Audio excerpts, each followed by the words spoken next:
হ্যাঁ, বলো। হ্যাঁ, রিলেশনশিপের তো বেশ কয়েক মাস হয়ে গেল। আমার বাবা মার সাথে দেখা করবে? আম, হঠাৎ?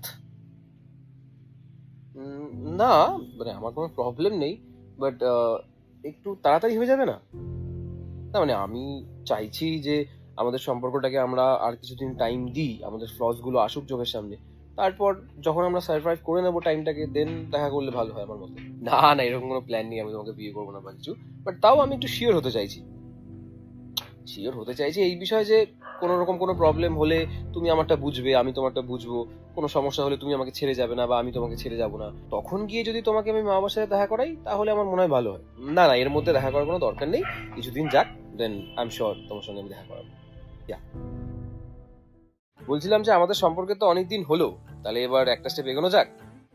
মানে আমি এটাই বলতে চাইছি যে তোমার ব্যাপারে তো আমি বাড়িতে সবই জানিয়ে রেখেছি, তো মা বাবা চাইছিল একদিন তুমি আসো, তোমার জন্য ওরা রান্না বান্না করবে, তো তুমি বাড়িতে এসে খেয়েও যাবে আর ওরা তোমাকে দেখেও নেবে। ভয় করছে? এবার ভয়ের কি আছে? দেখো, আমি তোমাকে ভালোবেসেছি তোমাকে বিয়ে করার জন্য, ফরএভার থাকার জন্য।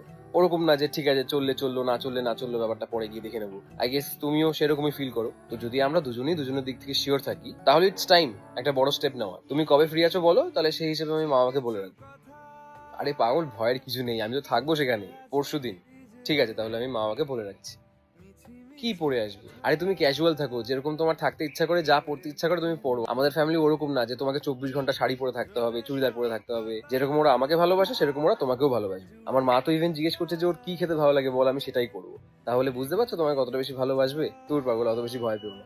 আসো, আমি তো থাকবোই। হ্যাঁ।